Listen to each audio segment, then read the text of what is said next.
During the Benghazi fiasco, the U.S.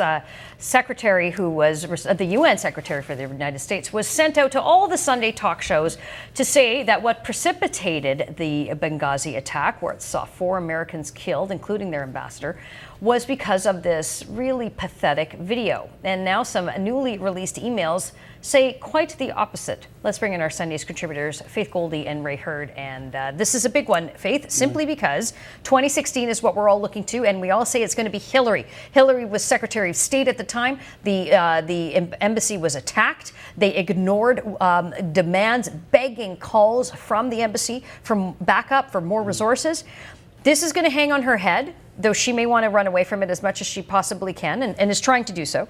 But these new emails tell us what and really are going to put some sludge on Hillary's feet. What they teach us is that essentially what we're looking at is a classic case of a cover-up of a cover-up. The initial story that this attack, a terror coordinated attack, was a result of some hocus pocus anti-Muslim video was communicated within these emails, now no longer redacted. And the only reason why we know about the fact that what was underneath the redacted parts was because of a court order. They tried to cover up their cover up. And why? It was an election year. It happened just 2 months before Obama was going to the polls, and they didn't want to admit the fact they were failed in foreign policy. Yeah, right. Well, if this were Ontario, Queen's Park, they would have erased that evidence already. No, sure, it would have been deleted. But having said that, and having covered Watergate during one of the hottest summers in Washington history before air conditioning, may I add this?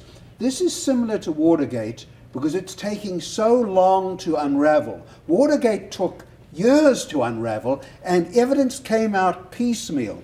So I see a parallel in that sense.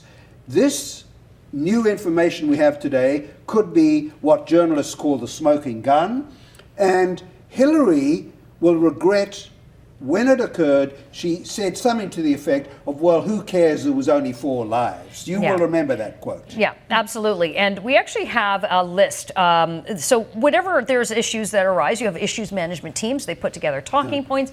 They disperse them out to all the right people who need them. This is what, according to these new emails that were released, Ben Rhodes, the Deputy National Security Advisor and for Strategic Communications, he came up with these talking points. This is what we now know that they were trying to achieve. They wanted to convey that the U.S. is doing everything that they can to protect the people and facilities abroad, underscore that these protests are rooted, as Faith mentioned, in an internet video. And, to me, Faith, it would seem to me that they failed in the sense that Susan Rice, who was the UN ambassador at the time, she went to the Sunday circuit. She was out there, the face of the administration on this. You could tell that she didn't even believe these talking points that were put together for her. And that's why I would disagree with Ray here, because I think that this reveals to us what we already knew. Being a person who actually watched the congressional hearings very closely, what the State Department and White House were saying is that this was the best knowledge that we had according to intelligence.